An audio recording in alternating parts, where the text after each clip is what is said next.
បាទអញ្ចឹងតោះយើងមកដឹងពីរបៀបប្រើអូម៉ែតទាំងអស់គ្នានេះគឺជាការប្រើអូម៉ែតដែលហៅថា Bluetooth យើង download កម្មវិធី e-book នេះបងប្អូនកម្មវិធី e-book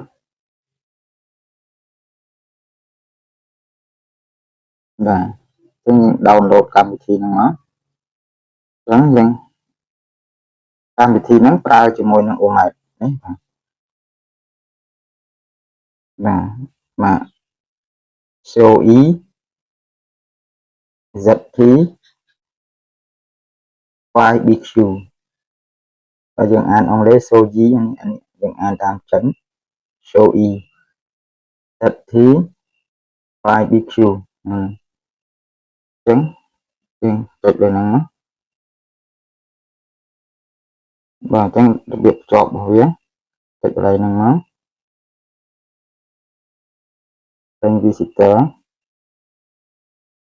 បាទអញ្ចឹងវាចេញមកក្នុងទម្រង់ហ្នឹងយើងចុចបើក format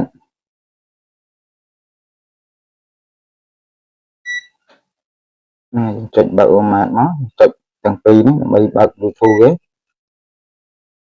បាទយើងបើក Bluetooth មកគឺវាចាប់អូតូតែម្ដងអញ្ចឹងយើងចុចលើហ្នឹងមកបាទអញ្ចឹងមើលយើងអាចបោះបានតែម្ដងនេះយើងបោះអូតូ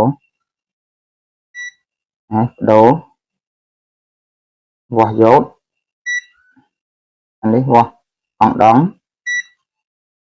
បោះអង្សាដូចគ្នានេះធ្លាក់មកអូតូវិញអញ្ចឹងហ្វូម៉ែតនេះយើងអាច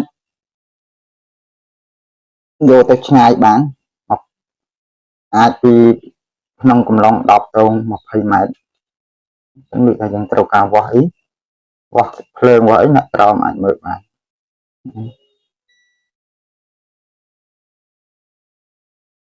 វាស្រួលប្រើដែរទឹកអូម៉ែតនេះវាស្រួលប្រើប្រាស់ត្រង់យើងអាចបាច់យកទៅចងាងទេជាប្រភេទ Bluetooth ស្រួលអញ្ចឹងមានប៉ុណ្ណឹងវិធីប្រើបងប្អូន